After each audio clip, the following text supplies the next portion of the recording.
रामकृष्ण हरी मंडळी, मी DN साबळे, स्वागत property Thane. मी आज एक खूप सुंदर आणि खूप चांगला फुल्ली फर्निश असणारा फ्लॅट दाखवतोय, ज्याचा कार्पेट जर आपण बघितला तर 1080 कार्पेट असणार आहे। फ्लॅट खूप सुंदर आणि खूप चांगल्या पद्धतीने बनवलेला आहे।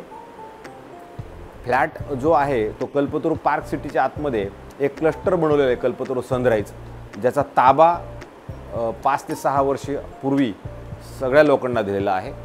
हे जे ओनर आहेत, ह्या ओनरनी ह्या घरामध्ये खूप चांगल्या पद्धतीने चांगलं फर्निचरचं काम केलेलं आहे। त्याच्यामुळे कॉस्ट वाईज जर तुम्ही विचार केला तर थोडंसं मला वाटतं, असं वाटतं की तुम्हाला थोडासा जास्त आहे असं जाणवेल, पण ज्यावेळेला तुम्ही खरं घर बघणार ना त्यावेळेला तुम्हाला वाटेल हां जास्त का सांगतायत, थोडासा जास्त आहे। पण जर फ्लॅटमध्ये आपण आलो आणि जर फ्लॅट बघितला तर तुम्हाला नक्की जाणवेल की खरी काय परिस्थिती आहे ते। तर जो फ्लॅट आहे खरं हा 3 BHK फ्लॅट आहे, 1089चा कार्पेट आहे। आणि त्याच्यानंतर जे घर आहे हे ज्यावेळेला आपण घराची एंट्री आणि घर काय पद्धतीनं बनवलेलं आहे ते तुम्ही बघा, त्याच्यानंतर तुम्ही ठरवा की परिस्थिती काय असेल ती। ज्यावेळेला आपण कॉम्प्लेक्समध्ये एंट्री करणार आहात त्यावेळेला जर बघितलं तर त्या कोपऱ्यात एक फ्लॅट, ह्या कोपऱ्यात एक फ्लॅट, ह्या कोपऱ्यामध्ये एक फ्लॅट आणि ह्या कोपऱ्यामध्ये एक फ्लॅट, अशा पद्धतीचा हा जो बाहेर बघितला तर असा घराच्या बाहेर असणारा हा मोकळा स्पेस आहे। अधिक 1, 2 आणि 3 अशा 3 लिफ्ट आहेत। ॲम्युनिटीज वाईज जर बघितलं तर स्विमिंग पूल, क्लब हाऊस, जिम, नमो सेंट्रल पार्क ह्याच कॉम्प्लेक्सच्या आतमध्ये असणार आहे। ढोकळे कोळशेत रोडला हा फ्लॅट असणार आहे। आणि फ्लॅट ज्यावेळेला आपण स्टार्ट करू त्यावेळेला बघा तुम्ही, हा जो फ्लॅट आहे ना त्या फ्लॅटला सेफ्टी डोर अशा पद्धतीनं खूप चांगल्या बनवलेला आहे। आणि ज्यावेळेला आपण एंट्री करणार तर ह्या मालकांनी खास विशेष याची किंमत जास्त मागण्यापाठीमागं कारण हेच एक आहे की फर्निचरचं वर्क जे केलेलं आहे ते खूप स्ट्रॉंग आणि खूप चांगल्या पद्धतीनं केलेलं आहे। जर तुम्ही हॉलचं फ्लोरिंग बघितलं तर हे बिल्डरचं फ्लोरिंग नाही आहे, ह्याच्यात त्यांनी मार्बल बनवलेलं आहे, म्हणजे ते स्वतः त्यांनी खर्च करून हे मार्बल टाकले। फ्लॅटच्या आतमध्ये ज्यावेळेला येणार त्यावेळेला तुम्हाला बघा इथे ह्या साईडला त्यांनी कपाट बनवलेलं आहे, जे खूप चांगल्या पद्धतीनं आणि एकदम चांगल्या पद्धतीचं आहे। अधिक ह्या साईडला जर बघितलं तर आरसा लावलेला आहे, जो तुम्ही आल्यानंतर तुम्हाला तो डेकोरेटिव्ह नक्की जाणवतं। आणि आल्यानंतर मग जर आपण ज्यावेळेला येतो त्यावेळेला हे एक बेडरूम ह्या साईडला असणार आहे, 2 बेडरूम किचन ह्या साईडला असणार आहे। तर आपण ज्यावेळेला एंट्री करतो एंट्रीनंतर इमिडिएटली आपण हा बेडरूम घेऊ, ज्याच्यात तुम्ही बघा इथं ह्यापासून त्यांनी केलेलं आहे हा डोर चेंज करणं किंवा डोरचा असणारा सनमाइका बदलणं। आणि मग ह्याच पद्धतीचं परत इथे एक वॉलड्रॉप, जे तुम्हाला खूप चांगल्या पद्धतीनं आणि मोठ्या साईजचं हे तुम्हाला इथं वॉलड्रॉप जाणवेल, जे मोठं आहे। आणि त्याच्यानंतर मग तुम्ही ह्या साईडला जर आलात तर इथे हे तुमचं वॉशरूम बाथरूम आहे, ह्याच्यामध्ये पण यांनी हे सगळं बदली केलेलं आहे। आणि ह्या साईडला आलात तर परत वॉश बेसिनसाठी मोठी जागा आहे, जिथे हात धुवायला खूप चांगल्या पद्धतीनं मोठं स्पेस तुम्हाला जाणवतो। आणि मग त्याच्यानंतर आता बघा हा बेडरूम आहे, हा बेडरूमची साईज जर बेडची साईज जरी बघितली तर मोठा बेड आहे, पण ह्या साईडला पण जागा उपलब्ध आहे, ह्या साईडला पण जागा उपलब्ध आहे। आणि तुम्ही आता मी 2:30 वाजता आलोय, हे तुमच्या घरामध्ये असणारं ऊन, जे पश्चिमेकडलं ऊन तुमच्या घरामध्ये, संध्याकाळचं ऊन तुमच्या घरात 100% येतं। आणि ह्या बेडरूममध्ये आपण उभं राहिलं तर तुम्हाला समोर असणारा येऊरचा जो डोंगर आहे तो इथनं दिसतो। अशा पद्धतीचा हा बेडरूम आहे।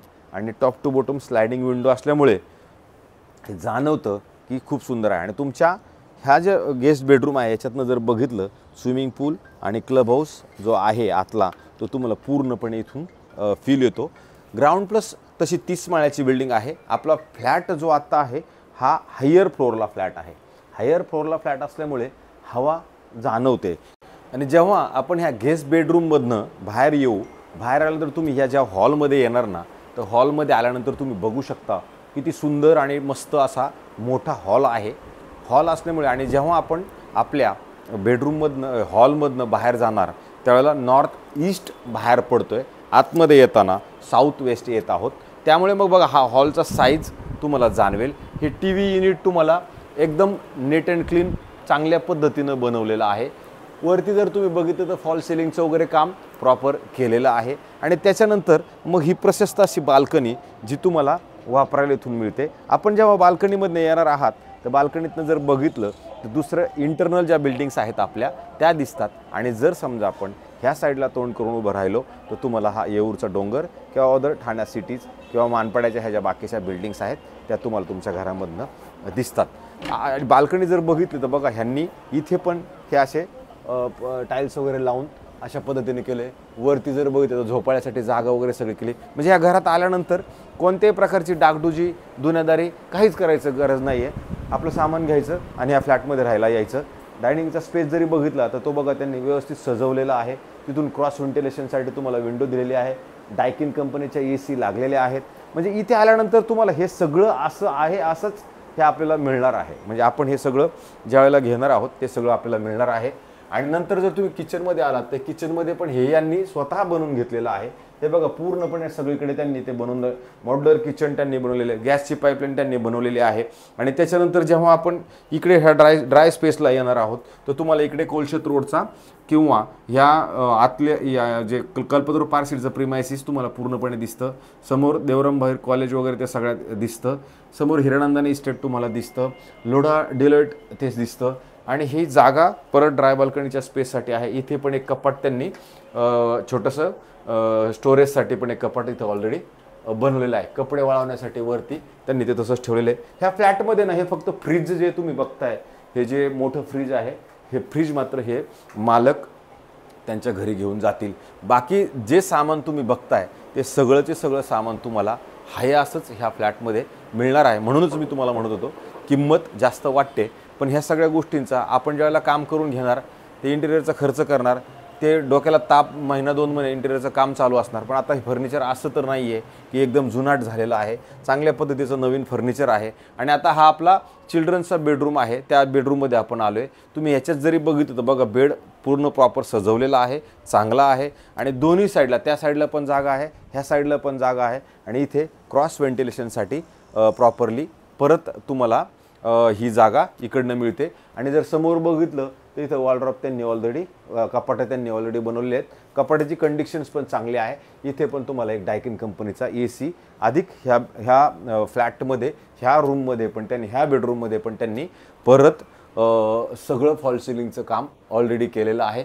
इथे पॅनल वगैरे सगळा मारलेला आहे। म्हणजे थोडक्यात असं आहे की इथं यायचं, कपडे ठेवायचे आणि राहायला जायचं। इथे पण बघा व्यवस्थित असं स्टोरेजसाठी जागा पण त्यांनी इथं बनवलेलं आहे। म्हणजे जे झाकलं की विषय संपला। अशा पद्धतीचं असं सुंदर हे आत्तापर्यंतचं आपण हे बघितले। आता आपला शेवटचा एक बेडरूम बाकी असणार आहे। आणि आता आपण ह्या बाथरूममध्ये आलो आहे।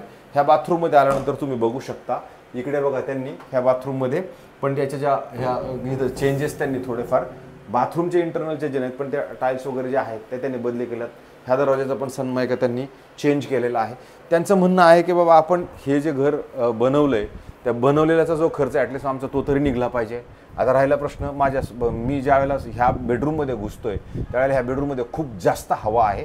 कारण की ही जी खिडकी आहे ही खिडकी ओपन ठेवल्यानंतर सगळं तुमचं बेडरूम ही खिडकी ओपन असल्या कारणानं हा पूर्ण हॉल हे पूर्ण बेडरूम्स ही हवा इथनं फ्लोमध्ये हवा येते। आणि ही हवा पूर्णपणे सगळ्या फ्लॅटमध्ये कव्हर करून घेते। म्हणजे ही नॅचरल हवा आहे, पंख्याची हवा नाही। आता हा पंखा मी बंद करून ठेवलेला आहे पण पंखा पण हवेनं हलतोय, एवढी हवा ह्या साईडनं तुम्हाला फ्लो येतोय। आणि मग हा तुमचा बेडरूम शेवटचा आहे। त्याच्यामध्ये तुम्ही बघू शकता इथे चांगल्या पद्धतीचं इथे एक कपाट बनवलेलं आहे। कपाट बनवून पण जर बेडरूममध्ये बघितलं तर खूप मोठी जागा तुम्हाला इथं शिल्लक राहते। आणि ह्या साईडला तुमचं बघा हे जे ऊन आहे हे इथपर्यंत आत्ता आलं आहे। थोडा सूर्य अजून खाली जाईल तर ते ऊन पूर्णपणे आपल्या बेडरूमला म्हणजे तुमच्या 1-2 हॉल आणि सगळ्याच बेडरूमला तुम्हाला दुपारचं ऊन तुमच्या घरामध्ये येईल क्रॉसमध्ये। आणि ह्या बेडची साईज जरी बघितली तर ती खूप मोठी आहे। आणि मी तुम्हाला जी खिडकी सांगत होती जिथनं हवा येते तर ही तीच खिडकी आहे ज्याच्यातनं हवा ह्या फ्लॅटमध्ये पूर्णपणे ही खिडकी ओपन ठेवली तर हा हॉलपर्यंत त्याची हवा 100% जाते। आणि मग शेवटचं आणि लास्ट आपलं हे बाथरूम आहे। ह्याच्यात पण बघा हे पूर्णपणे काचेनं पॅक आहे। आणि ह्या साईडला परत हात धुण्यासाठी किंवा ह्या सगळ्या गोष्टींसाठी जागा आहे। याला पण फॉल सिलिंगचं काम ऑलरेडी केलेलं आहे। याच्यामध्ये ज्या फरशी लावायचं होतं ते सगळं लावून त्यांनी दिलेलं आहे। आणि हे बाथरूममध्ये इकडं वेगळी खिडकी आहे जिथे तुम्ही बघू शकता हे जे ACचे जे काय आउटर आहेत ते सगळे एका जागेवरती सेट करून ठेवलेले आहेत. त्याच्यामुळे इथं आल्यावर फक्त यायचं, पैसे द्यायचे आणि आपले कपडे घेऊन यायचं आणि राहायचं मस्तपैकी. इथे काही टेन्शन नाही आहे. इथे पण परत स्टोरेज, तुम्ही त्या साईडला बघितलं, इथं पण ह्या साईडला परत स्टोरेज आहे. इथे पण तुमचं एक AC लागलेला आहे आणि नॉर्मली नॉर्थ ईस्ट फेसच्या आणि हायर फ्लोअरला फ्लॅट आहे. आणि हे तुम्हाला मी हे जे त्यांनी मार्बल लावलेलं आहे हे त्यांनी स्वतः चेंज करून घेतलेलं आहे. हे ज्या वेळेला डेव्हलपरनी बनवलं होतं त्यावेळेला ते दिलेलं नव्हतं. म्हणून आता हे जे मालक आहेत ह्यांनी आपल्याला सांगितलं की साबळेजी, आपण जो हा फ्लॅट सेल करायचा आहे ना, तुम्ही ॲटलिस्ट याची किंमत 2,60,00,000 रुपये सांगा आणि जर समजा एखाद्याला आवडला तर आपण त्यात थोडंफार कमी करण्याचा नक्की प्रयत्न करू. अशा पद्धतीचा हा फ्लॅट आहे. जर हा फ्लॅट तुम्हाला आवडला तर मला सांगा, मी हा फ्लॅट तुम्हाला नक्की दाखवतो. चांगल्या पद्धतीचा फ्लॅट आहे, चांगल्या क्वालिटीचा फ्लॅट आहे. कल्पतरू बिल्डर्सने बनवलेला आहे. कन्स्ट्रक्शन क्वालिटीमध्ये पण चांगला बनवलेला आहे. दरवाजाचा आवाज आला कारण किती खिडकी उघडी आहे म्हणून दरवाजा आपटला गेला. तर ह्या अशा पद्धतीचा हा फ्लॅट आहे. मी चांगलं काम करण्याचा प्रयत्न करतो आहे. मला तुमच्या सगळ्यांचा सपोर्ट असण्याची फार गरज आहे. मला सबस्क्राईब करा. मला माझ्या चुकीच्या गोष्टी आहेत त्या मला पहिल्या सांगा, त्या मला सुधार करायच्यात. भरपूर लोकांचं म्हणणं हे असतं की तुम्ही मालकांकडनं ज्या वेळेला फ्लॅटची किंमत घेता त्यावेळेला त्यांना सांगत जा. आपण त्या सगळ्या गोष्टी करत असतो. प्रत्येक मालकाला प्रत्येक एरिया वाईज रेट असा असतो तसा असतो हे सगळं सांगतो. पण इथं महाराष्ट्रात बघा ना, जिल्हा बदलला तर भाषा बदलते. भारतामध्ये स्टेट बदललं, राज्य बदललं तरी भाषा बदलते. तर मग माणूस आहे तर माणसाप्रमाणे रेटही चेंज होतात. त्याच्यात मी काही नाही करू शकत. मी प्रयत्न करताना मी त्यांच्या कानावरती ह्या सगळ्या गोष्टी सांगितलेल्या असतात. पण एखाद्याने जर तेच आपल्याला हेच हवं आहे सांगितलं तर मी त्याच्यात काय करू शकत नाही. ते स्वतःचं माझं घर नसतं ना. सो त्याच्याबद्दल मला माफ करा. मी माझ्याकडनं तेही प्रपोजल सगळ्यांना देत असतो. पण तरी कधी नाही माझ्याकडनं काही चुका होत असतील तर त्याही मला माफ करा. तुर्तास थांबतो. रामकृष्ण हरी.